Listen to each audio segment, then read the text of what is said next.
India. नमस्कार, मैं आशीष स्वागत करता हूं एक बार सबका इन्फो ट्रेड टेक्निकल क्लासेस में। तो जैसे कि आप जानते हैं, हम इससे पहले फोर्जिंग और शीट मेटल के चैप्टर को कवर कर चुके हैं। अगर किसी भी विद्यार्थी को फोर्जिंग और शीट मेटल के चैप्टर में कुछ भी डाउट हो तो वो हमें कमेंट कर सकते हैं या हमें व्हाट्सएप कर सकते हैं। तो आज मैं आपके सामने एक नया टॉपिक लेके आया हूं जिसका नाम है मेरा हीट ट्रीटमेंट। अगर मैं इसका हिंदी में उच्चारण करूं तो इसका मतलब होता है ऊष्मा उपचार। तो सबसे पहले हम ये जानेंगे ऊष्मा उपचार कहते किसे हैं और उसके बाद जानेंगे कि इसके बेनिफिट क्या क्या होते हैं। तो अब मैं समय को ना गवाते हुए बढ़ता हूं हीट ट्रीटमेंट की डेफिनेशन की तरफ। तो हीट ट्रीटमेंट का मतलब यह होता है किसी भी धातु को गर्म करना और उसे निश्चित दर से ठंडा करने पर उसमें जो मैकेनिकल प्रॉपर्टीज होती हैं, यानी जो उसमें यांत्रिक जो उसकी गुण होते हैं उसे चेंजेस करना, या जैसा हम चाह रहे हैं आवश्यकता अनुसार उसमें वो मैकेनिकल प्रॉपर्टीज डाल देना। तो वो होता है हमारा हीट ट्रीटमेंट की डेफिनेशन। कुछ बच्चों का सवाल कि सर ये मैकेनिकल प्रॉपर्टीज क्या होती हैं? तो मैकेनिकल प्रॉपर्टीज का मतलब ये होता है जैसे आपकी hardness, ductility, toughness, tensile strength, यानी स्टील में, यानी किसी भी स्टील में या किसी भी मेटल में इन चीजों का बढ़ जाना, तो वो होता है हमारा हीट ट्रीटमेंट। तो किसके द्वारा बढ़ाते हैं मैकेनिकल प्रॉपर्टीज को? हीट ट्रीटमेंट से। क्लियर हो गई मेरी बात? अब बढ़ते हैं इसके उद्देश्य की तरफ, यानी हम इसे हीट ट्रीटमेंट को करते क्यों है। तो हीट ट्रीटमेंट करने का यह फायदा होता है मेरे प्यारे विद्यार्थियों कि अगर मैं किसी भी मेटल को मशीनिंग करने योग्य वो नहीं होते तो हीट ट्रीटमेंट करने से वो मेटल हमारा मशीनिंग करने योग्य हो जाता है। क्लियर मेरी बात? दूसरा, अगर किसी मेटल को मैं हार्ड करता हूं तो उसमें टेम्पर का गुण आ जाता है। टेम्पर का मतलब वो हमारी भंगुरता हो जाती है। तो इस दुष्परिणाम को मिटाने के लिए मैं हीट ट्रीटमेंट कर सकता हूं। इसके अतिरिक्त किसी भी धातु में टेंसाइल स्ट्रेंथ इंक्रीज करने के लिए हीट ट्रीटमेंट किया जाता है। उसके अलावा अगर मैं किसी टूल से किसी जॉब को काट रहा हूं तो वो इतना हार्ड होना चाहिए कि वो बिगर खुद कटे या बिगर खुद टूटे दूसरी ऑब्जेक्ट को आसानी से काट सके। तो ये होते हैं हमारे को हीट ट्रीटमेंट करने के उद्देश्य। और हीट ट्रीटमेंट करने का उद्देश्य सबसे बड़ा ये होता है, अगर आप किसी मेटल पे हीट ट्रीटमेंट कर देंगे ना तो उस पर जंग लगने की जो हमारी आकांक्षा है वो भी बहुत कम होगी। तो ये थे कुछ महत्वपूर्ण टिप्स हीट ट्रीटमेंट के बारे में। तो एक बात आप ध्यान रख लीजिए, जब भी कभी मैं हीट ट्रीटमेंट की बात करूंगा तो वहां बात करूंगा मैं प्लेन कार्बन स्टील की, यानी सादा कार्बन स्टील की। तो आज के बाद जब भी कभी हम हीट ट्रीटमेंट में किसी भी स्टील के बारे में बात करेंगे तो वो होगी हमारी प्लेन कार्बन स्टील। तो प्लेन कार्बन स्टील में हमारा मुख्य घटक जो होता है वो होता है हमारा कार्बन। तो यानी मैं कह सकता हूं कि कार्बन के अनुसार ही प्लेन कार्बन स्टील हमारा मुख्य घटक होता है। और प्लेन कार्बन स्टील में कार्बन की प्रतिशत के अनुसार हमने प्लेन कार्बन स्टील को 3 वर्गों में बांट दिया। बहुत इंपॉर्टेंट लाइन है, कभी कभी पेपर में यह भी पूछा जाता है कि प्लेन कार्बन स्टील में कार्बन को कितने वर्गों में बांटा गया है। तो वो बांटा गया हमारे 3 वर्गों में। सबसे पहला हाइपोयूक्टेटाइड स्टील, दूसरा यूक्टेटाइड स्टील और तीसरा हाइपरयूक्टेटाइड स्टील। तो जैसे कि आप मेरे पीछे देख पा रहे होंगे, मेरे पीछे कुछ टॉपिक लिखे हुए हैं। तो आज मैं आपको इन्हीं टॉपिक के बारे में बताऊंगा कि अभी मैंने बताया आपको हाइपरयूक्टेटाइड स्टील, यूक्टेटाइड स्टील और हाइपोयूक्टेटाइड स्टील। तो अब मैं बताऊंगा आपको कि किस स्टील में कितने % कार्बन होता है और किस स्टील में कितने % कार्बन मिलाने से उसके स्ट्रक्चर में चेंज हो जाता है। देखो एक वर्ड यहां आया स्ट्रक्चर। तो देखो स्ट्रक्चर का मतलब क्या होता है? स्ट्रक्चर का मतलब होता है हमारी संरचना। मतलब ये कि अगर हम किसी मेटल को या कोई भी धातु को तोड़ के देखेंगे ना तो वो विभिन्न क्रिस्टलों से मिलकर बनी हुई होती है। और वो क्रिस्टल, एक वर्ड है क्रिस्टल। क्रिस्टल का मतलब होता है छोटे छोटे कण। छोटे छोटे कण, और एक कण जो होते हैं ये आपस में एक बॉन्ड के रूप में जुड़े हुए होते हैं, तो इन्हीं कणों की व्यवस्था को हम स्ट्रक्चर कहते हैं। क्लियर हो गई मेरी बात? तो अगर मैं किसी स्टील को गर्म करता हूं तो वो मेरी कार्बन प्रतिष्ठा के अनुसार विभिन्न विभिन्न स्ट्रक्चर में अलग अलग हमें पाई जाती है, जैसे आपकी फेराइट, सीमेंटाइट और परलाइट। तो ये कहां से आया? ये आया हमारे स्टील को गर्म करने से, मगर किसके अनुसार?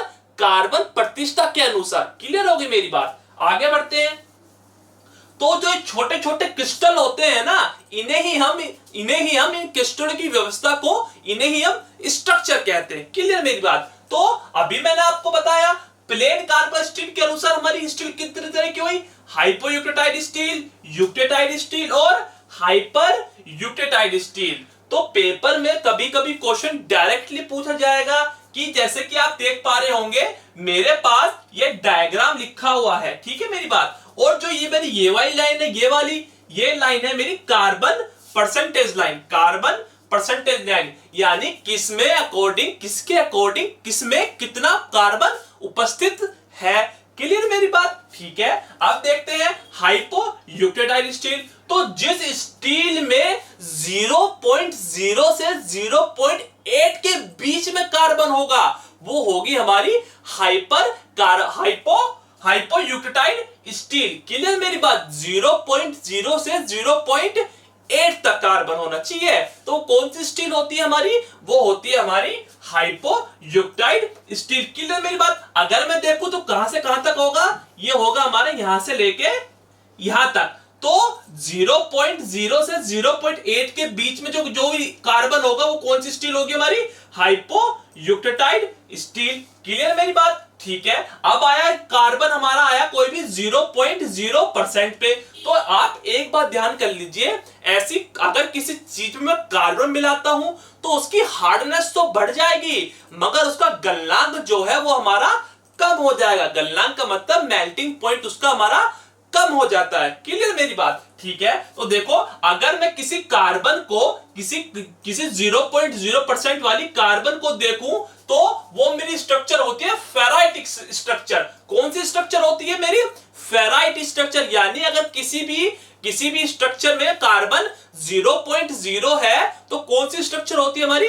Ferrite structure. और फेराइट स्ट्रक्चर को मैं शुद्ध लोहा भी बोल सकता हूं। फेराइट यानी प्योर आयरन, जैसा कि मैंने लिखा हुआ है, तो किसी बच्चे को दिक्कत नहीं आनी चाहिए। इन फ्यूचर अगर मैं प्योर आयरन बोलूं तो समझ जाना वो हमारा फेराइट है। क्लियर मेरी बात? ठीक है। तो देखो, कभी कभी इसमें से क्वेश्चन ये आ जाता है, ऐसा कोई भी स्ट्रक्चर नहीं होता जिसमें हमारा कार्बन ना हो। मैंने क्या कहा? इसमें कार्बन हमारा ना के मात्र होता है, ना के मात्र, मगर होता जरूर है। तो कभी कभी क्वेश्चन ये आ जाता है कि बताइए फेराइट में कितने परसेंट कार्बन होता है? तो फेराइट में कार्बन होता है हमारा 0.008% से 0.025% तक। क्लियर हो गई ना मेरी बात? ठीक है। तो देखो, ठीक है, अब मैं फेराइट को प्योर आयरन कह सकता हूं, ठीक है, मगर जब मैंने फेराइट में थोड़ा सा अगर मैं कार्बन इंक्रीज करूं, पहला कार्बन कितना था मेरा? 0.0, यानी ये जो कण है मेरे, ये कण है मेरे आयरन के, आयरन यानी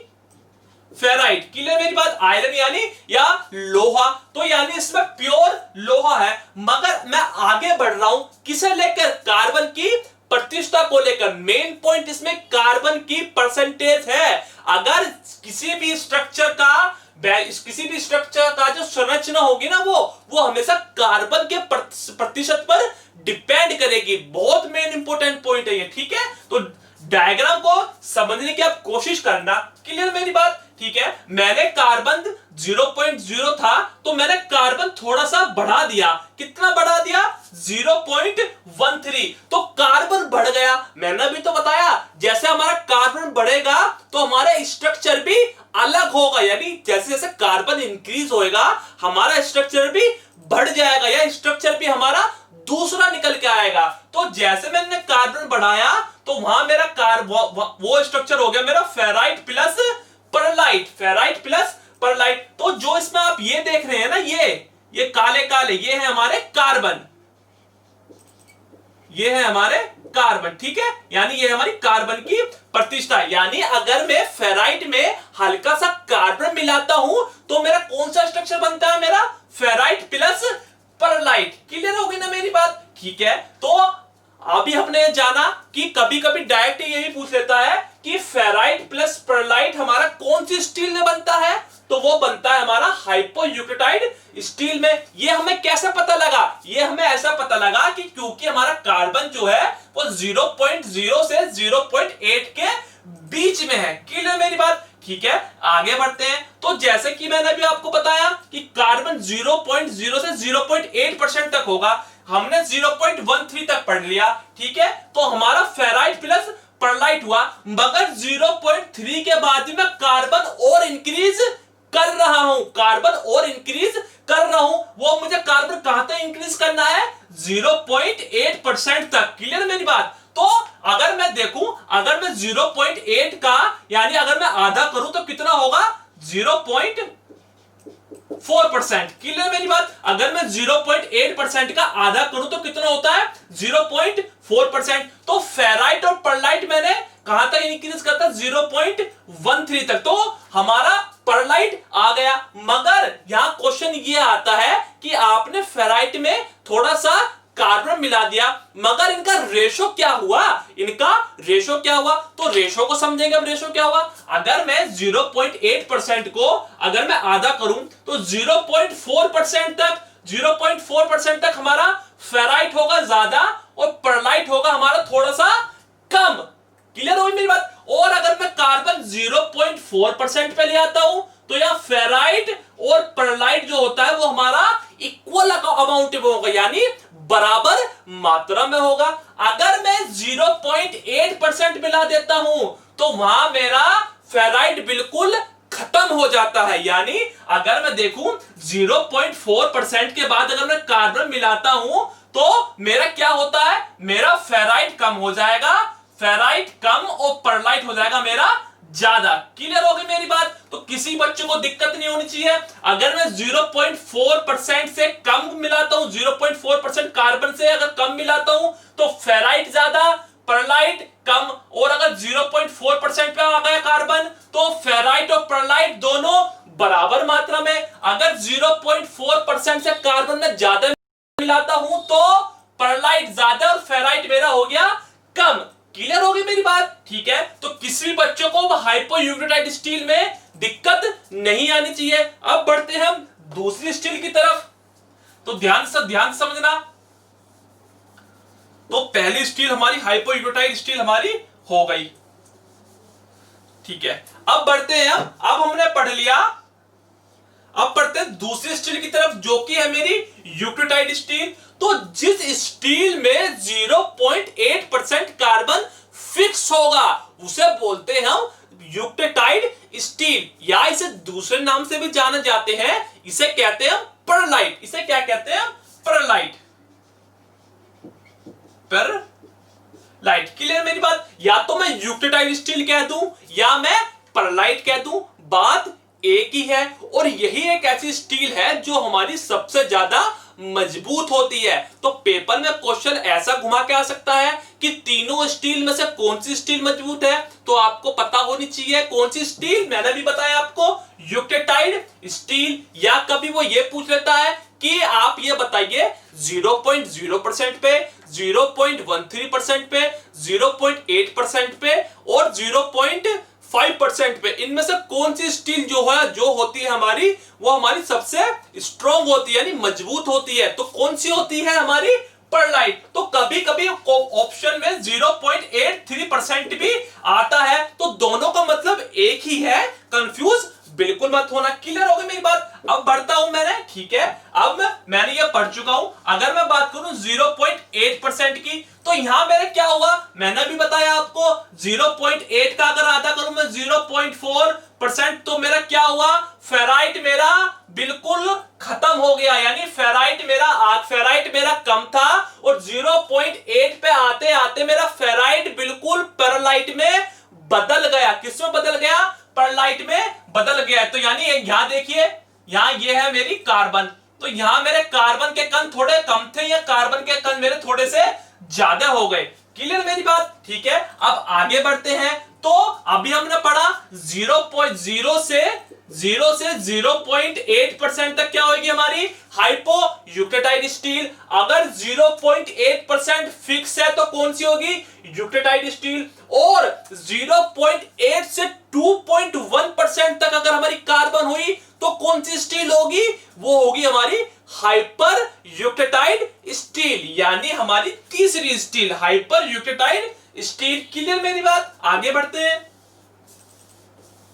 देखिए बुकों में जो है ये डायरेक्ट लिखा हुआ है, मगर मैं आपको with the help of diagram बता रहा हूं। कभी कभी पेपर में क्वेश्चन डायरेक्टली पूछा जाता है, जैसे फेराइट और परलाइट किस स्टील में बनता है। क्लियर मेरी बात? तो किसमें बनता है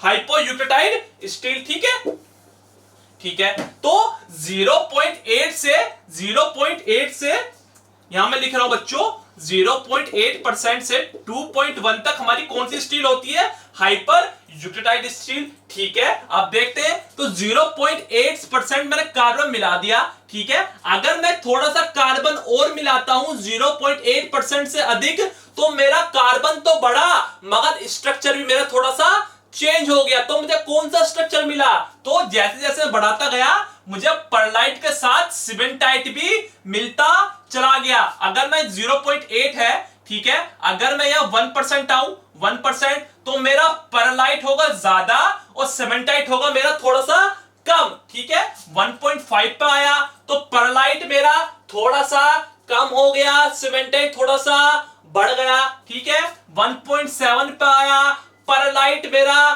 थोड़ा सा बढ़ गया, सिमेंटाइट भी थोड़ा सा बढ़ गया। मगर 1.8 पे आते आते मेरा परलाइट और सिमेंटाइट दोनों आ गए। क्लियर होगी ना मेरी बात? ठीक है, तो वो डायरेक्टली पूछ लेता है आपसे कि हाइपर यूक्रेटाइड स्टील में हमें कौन सा स्ट्रक्चर मिलता है, तो मिलता है हमें परलाइट प्लस सिमेंटाइट। क्लियर होगा भाई मेरी बात? ठीक है, तो आई थिंक अब किसी बच्चे को इसमें से दिक्कत नहीं आनी चाहिए। तो पेपर में क्वेश्चन इसमें से बस यही आता है कि हाइपर यूक्रेटाइड स्टील में कितने परसेंट कार्बन, कितने से कितने परसेंट कार्बन हो सकती है या पाई जाती है। तो इसमें आप हमेशा एक बात यह ध्यान रखना कि फेराइट को हम प्योर आयरन बोलते हैं। क्लियर मेरी बात? तो तीनों स्टील आपको क्लियर हो जानी चाहिए।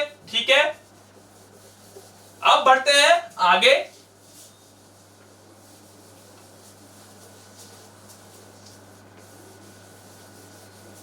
ठीक है, तो अब हमारे सामने एक नए टॉपिक है जो है हमारा एलसीपी हीटिंग, एलसीपी कूलिंग और यूसीपी हीटिंग। तो एलसीपी हीटिंग का क्या मतलब होता है? एलसीपी हीटिंग का मतलब यह होता है लोअर क्रिटिकल पॉइंट हीटिंग, यानी लोअर क्रिटिकल टेम्परेचर और अपर क्रिटिकल टेम्परेचर और लोअर क्रिटिकल टेम्परेचर कूलिंग, ये दो वर्ड हैं। क्लियर मेरी बात? ठीक है, तो सबसे पहले आप ये जानिए लोअर क्रिटिकल टेम्परेचर हीटिंग क्या होता है। तो सपोज कीजिए कोई भी आपकी, ठीक है, ये कोई भी आपकी स्टील थी, स्टील आप ठंडी थी, तो आप स्टील को गर्म कर रहे हैं। ये क्या है, ये लाइन मेरी टेम्परेचर की लाइन है, ये मेरी टेम्परेचर की लाइन है। तो जब आपने स्टील को गर्म करा तो एक पॉइंट ऐसा आता है जहां आपकी स्टील की जो अंदरूनी जो शेप है ना, उसकी अंदरूनी जो स्ट्रक्चर है उसमें बदलाव आना चालू हो जाता है। तो वो होती है हमारी lower critical point heating. Clear मेरी बात? तो ये हमारी फिक्स होती है सभी स्टील के लिए, जो कि होती है हमारी 723 डिग्री सेल्सियस। क्लियर मेरी बात? ठीक है, तो लोअर क्रिटिकल पॉइंट हीटिंग। अब बढ़ता हूं मैं अपर क्रिटिकल पॉइंट हीटिंग। तो यानी एक आए जब आप लगातार स्टील को गर्म कर रहे हैं, जब आप लगातार स्टील को गर्म कर रहे हैं और एक पॉइंट ऐसा आता है जहां स्टील में बदलाव आना रुक जाता है, यानी लोहा और कार्बन ठोस रूप हमारे धारण कर लेते हैं या एक सॉलिड सॉल्यूशन बना लेते हैं, तो वहां स्टील में जो स्ट्रक्चर होता है वो बनना रुक जाता है। यानी हमारा जो स्टील का जो इससे आगे स्टील और ज्यादा गर्म नहीं हो सकती, तो वो होता है हमारा अपर क्रिटिकल टेम्परेचर हीटिंग। क्लियर मेरी बात? अपर क्रिटिकल टेम्परेचर हीटिंग। क्लियर मेरी बात? तो अमूमन पेपर में क्वेश्चन यही आता है कि लोअर क्रिटिकल टेम्परेचर कितना होता है। तो लोअर क्रिटिकल टेम्परेचर होता है हमारा 23। मगर आपने नोट करा होगा कभी भी पेपर में क्वेश्चन ये नहीं आता है कि आप हमें ये बताइए कि अपर क्रिटिकल टेम्परेचर हीटिंग कितना होता है। तो बहुत से बच्चे वहां आंसर लगा देते हैं 800 डिग्री सेल्सियस या 823 डिग्री सेल्सियस, तो जो कि सरासर हमारा गलत होता है। तो गलत क्यों होता है, मैंने एक पॉइंट आप हमेशा ध्यान रख लीजिए, जब भी कभी पेपर में क्वेश्चन अपर क्रिटिकल टेम्परेचर का पूछे तो अपर क्रिटिकल टेम्परेचर होता ही नहीं है। ये डिपेंड करता है स्टील में या मेटल में कितने परसेंट कार्बन है। तो कार्बन के अनुसार हम अपर क्रिटिकल टेम्परेचर को डिफाइन करते हैं। अपर क्रिटिकल टेम्परेचर कभी भी फिक्स नहीं होता। क्लियर मेरी बात, ठीक है। तो हमने लोअर क्रिटिकल टेम्परेचर जान लिया, अपर क्रिटिकल टेम्परेचर जान लिया। तो अब जैसे सपोज कीजिए ये लोअर क्रिटिकल था, ये अपर क्रिटिकल था, तो लोअर क्रिटिकल और अपर क्रिटिकल टेम्परेचर के बीच में जितना टेम्परेचर बढ़ा उसे क्या कहते हैं, उसे कहते हैं ट्रांसफॉर्मर रेंज। ट्रांसफॉर्मर रेंज का मतलब ही यही होता है बदलाव की प्रक्रिया। क्लियर मेरी बात। तो पेपर में क्वेश्चन डायरेक्टली पूछा जा सकता है कि आप ये बताइए कि ट्रांसफॉर्मर रेंज किस किस के बीच में होता है। क्लियर मेरी बात। तो किस किस के बीच में होता है, लोअर क्रिटिकल पॉइंट हीटिंग और अपर क्रिटिकल पॉइंट हीटिंग। क्लियर मेरी बात। तो तीनों आई थिंक आपको क्लियर हो जाने चाहिए, किसी भी बच्चे को दिक्कत नहीं होनी चाहिए। तो एक क्वेश्चन कभी कभी यहाँ ये भी आ जाता है कि मैंने अभी आपको ये बताया कि हमारे जब स्टील को गर्म करते हैं तो हमें कौन से स्ट्रक्चर मिलते हैं कार्बन प्रतिशत के परसेंटेज के अनुसार, जैसे हमारे फेराइट, सिमेंटाइट और परलाइट। तो अपर क्रिटिकल टेम्परेचर पे आके ना ये तीनों हमारे ऑस्टेनाइट रूप का धारण कर लेते हैं। यानी मैं कह सकता हूं कि अपर क्रिटिकल टेम्परेचर पे हमारा ऑस्टेनाइट मिलता है। ऑस्टेनाइट भी हमारा एक तरह का स्ट्रक्चर होता है। क्लियर मेरी बात, ठीक है। तो यहां से हमें एक पॉइंट ये देखने को मिला कि अपर क्रिटिकल टेम्परेचर पे हमारा कौन सा स्ट्रक्चर मिलता है हमारा ऑस्टेनाइट स्ट्रक्चर। क्लियर मेरी बात, ठीक है। अब बढ़ते हैं लोअर क्रिटिकल पॉइंट कूलिंग की तरफ। बहुत इंपॉर्टेंट क्वेश्चन है भाई बच्चों, बहुत बार पेपर में यह पूछा गया है लोअर क्रिटिकल पॉइंट कूलिंग क्या होता है। तो बहुत से बच्चे इसका आंसर लगा देते हैं 723, जो कि हमारा सरासर गलत है। लोअर क्रिटिकल पॉइंट होता है हमारा 723 माइनस 30 यानी 693 डिग्री सेल्सियस। क्लियर मेरी बात। अभी जानेंगे ग्राफ की बदौलत ये ऐसा क्यों हुआ, ठीक है। तो देखो अभी बताता हूं मैं आपको कितना बताया मैंने, 693 डिग्री सेल्सियस, ठीक है। सपोज कीजिए ये आपको कोई ग्राफ था, ठीक है, ये आपका कोई ग्राफ था, ठीक है। यहां हमारा पूरा ऑस्टेनाइट स्ट्रक्चर था,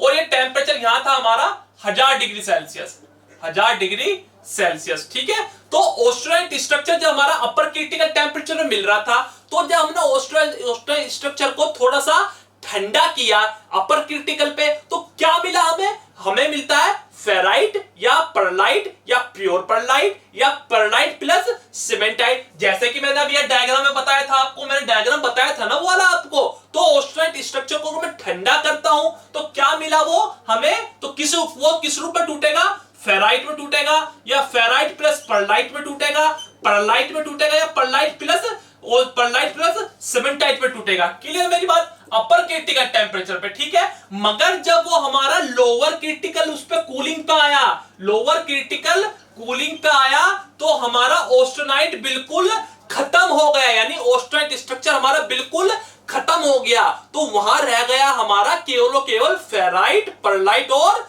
सीमेंटाइट। क्लियर हो गई मेरी बात। तो वो कितने डिग्री पे हुआ, वो हुआ हमारा 693 डिग्री सेल्सियस पर।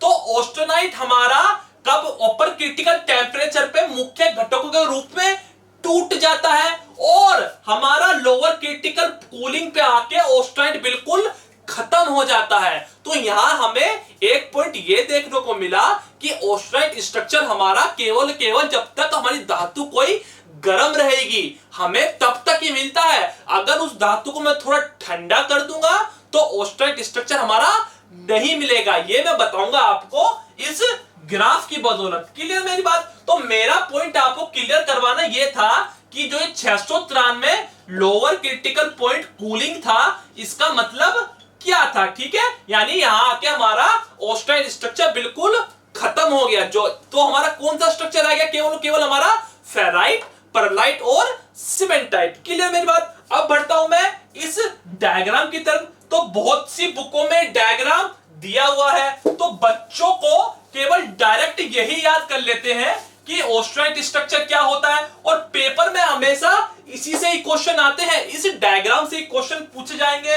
तो अगर पेपर ऊपर ऊपर से आया तो वो आपसे डायरेक्ट पूछ लेता है कि फेराइट बताइए, फेराइट शुद्ध लोहे का रूप कौन सा होता है, परलाइट किसे कहते हैं, ऑस्टाइट किसे कहते हैं। तो इन पे भी मैं आपको एक संपूर्ण वीडियो क्लासिफिकेशन और पूरा बना के दूंगा, मगर उससे पहले आप अपना थोड़ा बेसिक तैयार कर लीजिए। ठीक है, तो देखिए ये जो लाइन है मेरी, ये लाइन है मेरी टेम्परेचर की। ठीक है, और ये जो लाइन है मेरी, ये है मेरी कार्बन परसेंटेज की। ठीक है, क्लियर मेरी बात? तो आप इसमें देख पा रहे होंगे 0 से 0.8%, 0.0 से 0.8%। कौन सी कार्बन, कौन सी स्टील होगी? ये होगी हमारी हाइपोयूक्रेटाइड स्टील, हाइपोयूक्रेटाइड स्टील। ठीक है, 0.8 आया, कौन सी स्टील होगी हमारी? यूक्रेटाइड स्टील, जिसे मैं परलाइट भी बोल सकता हूं। कंफ्यूज बिल्कुल नहीं होना, मैंने आपको पहले ही बता चुका हूं। ठीक है, 0.8 से 2.1 तक कौन सी होगी? Hyper यूक्रेटाइड steel, hyper यूक्रेटाइड steel. ठीक है, तो अब देखते हैं क्या मतलब है इस डायग्राम का। अगर मैं हाइपो यूक्रेटाइड स्टील को 0.0 से अपर, ये जो लाइन है मेरी, ये लोअर क्रिटिकल टेम्परेचर की लाइन है, लोअर क्रिटिकल टेम्परेचर, ये है मेरा अपर क्रिटिकल टेम्परेचर। ठीक है, तो देखो अगर मैं हाइपोयूक्रेटाइड स्टील को, मेरा क्या मिला था हाइपोयूक्रेटाइड स्टील में, किससे बन के मिला था? फेराइट प्लस परलाइट के। मैं आपको बता चुका हूं क्यों मिला था, क्योंकि मैंने कार्बन की परसेंटेज वहां कितनी बढ़ा दी थी? 0.13%। तो मुझे क्या मिला था? Ferrite plus pearlite. क्लियर मेरी बात? तो मैं हाइपोयूक्रेटाइड स्टील को लोअर क्रिटिकल टेम्परेचर से जब थोड़ा सा ऊपर गर्म करता हूं तो परलाइट बदल जाता है मेरा पूरा ऑस्टेनाइट में। किसमें बदल जाता है? परलाइट पूरा ऑस्टेनाइट में, मगर हमारा थोड़ा सा फेराइट रह जाता है।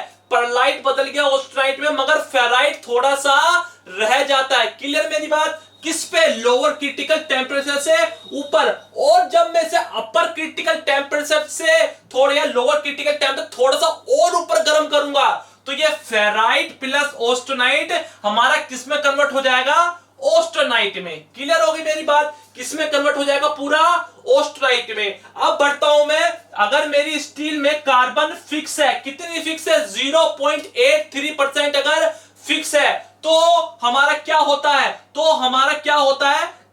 तो हमारा ये होता है, इस स्टील पे आके हमारा लोअर क्रिटिकल टेम्परेचर और अपर क्रिटिकल टेम्परेचर हमारा सेम होता है। कैसे सेम होता है? देखिए, अगर कितना था लोअर क्रिटिकल टेम्परेचर? 723। अगर ये हमारा 722 रहा तो ये हमारा पूरा परलाइट रहेगा। अगर ये 724 हो गया तो इससे क्या होगा? ये पूरा हमारा ऑस्टेनाइट में कन्वर्ट हो जाएगा। यानी अगर ये लोअर क्रिटिकल टेम्परेचर पे आ गया 723 पे, तो ये हमारा पूरा ऑस्टेनाइट में कन्वर्ट हो जाएगा। तो तभी कहते हैं कि परलाइट हमारा, परलाइट पे लोअर क्रिटिकल टेम्परेचर और अपर क्रिटिकल टेम्परेचर सेम होता है। तो आई थिंक किसी बच्चे को दिक्कत नहीं आनी चाहिए। पेपर में बहुत बार क्वेश्चन ये पूछा गया है कि बताइए ऐसा कौन सा टेम्परेचर है या कौन सी ऐसी स्टील है जिसपे लोअर क्रिटिकल पॉइंट और अपर क्रिटिकल पॉइंट हमारा सेम होता है? तो वो होता है हमारा कौन सा? यूक्रेटाइड स्टील। क्लियर मेरी बात? अगर मैं आगे बढ़ता हूं, अब मैं किस स्टील में बढ़ता हूं? अब मैं बढ़ता हूं हाइपर यूक्रेटाइड स्टील में। उसमें हमारी कितनी परसेंट कार्बन थी बच्चों? 0.8% टू 2.1। ठीक है, क्लियर मेरी बात? मैंने आपको बताया जब मैं हाइपर यूक्रेटाइड स्टील की बात करता हूं तो मेरा क्या मिला था? मेरा यहां क्या मिला था? परलाइट प्लस सीमेंटाइट, जो कितने पे था 1.8% पे। ठीक है, क्लियर मेरी बात। तो जब मैं हाइपर यूटिलाइज्ड स्टील को लोअर क्रिटिकल टेम्परेचर से थोड़ा सा ऊपर गर्म करता हूं तो परलाइट किस में कन्वर्ट हो गया, परलाइट कन्वर्ट हो गया मेरा पूरा ऑस्टेनाइट में, मगर सीमेंटाइट थोड़ा सा रह गया, यानी ना के मात्र रह गया। क्लियर मेरी बात। तो जब मैं इसे लोअर क्रिटिकल टेम्परेचर थोड़ा सा अपर क्रिटिकल टेम्परेचर पे गर्म करता हूं तो ये किस में कन्वर्ट हो गया, ऑस्टेनाइट प्लस सीमेंटाइट, पूर्ण ऑस्टेनाइट में। क्लियर मेरी बात। यानी यहां से सीमेंटाइट भी ऑस्टेनाइट में कन्वर्ट हो गया और फेराइट भी सीमेंटाइट में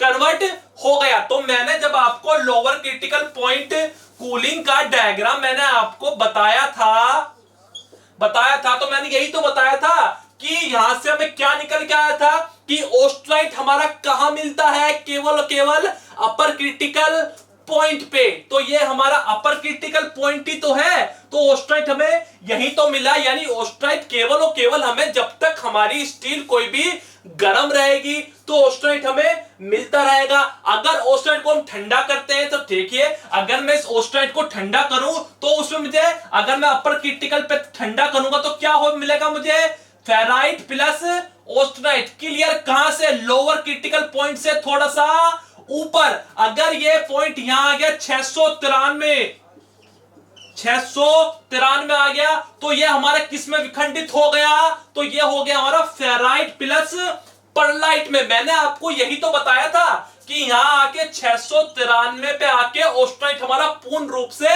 खत्म हो जाता है और अपर क्रिटिकल टेम्परेचर पे हमारा ऑस्टेनाइट जो है वो विभिन्न उसमें, यानी फेराइट और फेराइट, परलाइट, सीमेंटाइट या परलाइट प्लस सीमेंटाइट में मुख्य घटकों में, विभिन्न घटकों में विभाजित हो जाता है। क्लियर। मगर लोअर क्रिटिकल 693 पे जब आया तो यहां हमारा ऑस्टेनाइट बिल्कुल खत्म हो गया। तो आप देख सकते हैं 723 डिग्री पे फेराइट प्लस ऑस्टेनाइट था, मगर जैसे कि 693 पे आया तो फेराइट हमारा पूर्ण रूप से वापस आ गया और ऑस्टेनाइट हमारा परलाइट में बदल गया। क्लियर मेरी बात।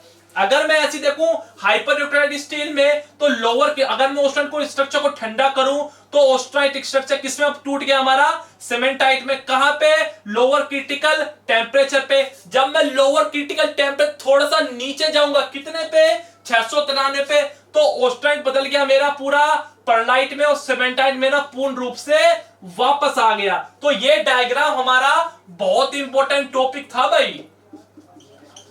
तो आई थिंक किसी बच्चे को इस डायग्राम में अब कोई भी दिक्कत नहीं आनी चाहिए। बहुत से बच्चों का ये क्वेश्चन हम पे आया था कि सर इस डायग्राम का मतलब हमें समझा दीजिए। तो ये डायग्राम कुछ और नहीं है, बस यही है। अगले पार्ट में मैं आपको ये बताऊंगा डिफरेंट स्ट्रक्चर ऑफ स्टील। मैंने आपको स्ट्रक्चर का मतलब बता दिया। स्ट्रक्चर का मतलब क्या होता है हमारा, संरचना। तो मैंने आपको बता दिया कौन कौन संरचना होंगी हमारी जब स्टील को गर्म करेंगे, फेराइट, सीमेंटाइट, परलाइट। ये डिपेंड करती है हमारी कार्बन परसेंटेज के ऊपर, और ऑस्टेनाइट, मार्टनसाइट, सोबराइट और टोस्टरसाइट ये डिपेंड करती है हमारे जब स्टील को गर्म करते हैं। तो एक पार्ट आप चिंता मत कीजिए। बहुत से बच्चे ये सोच रहे होंगे कि सर अभी आपने फेराइट, सीमेंटाइट, परलाइट, ऑस्टेनाइट, मार्टनसाइट, टोस्टरसाइट और सोबराइट इनके बारे में नहीं बताया। तो वीडियो काफी लंबी हो रही है, मैं आपको इन पे भी एक संपूर्ण वीडियो विस्तार में बना के दूंगा। अगर अभी भी किसी बच्चे को इन टॉपिक में, अगर जो मैंने बताया इनमें अगर अभी भी किसी को कंफ्यूजन है तो वो हमारी इन्फोट्रेड टीम को कमेंट बॉक्स में जाइए, हमें कमेंट कीजिए या हमें व्हाट्सएप कीजिए, टेक्स्ट कीजिए, हमसे मैसेंजर में जुड़िए। Thank you. मिलते हैं अब अगली वीडियो में।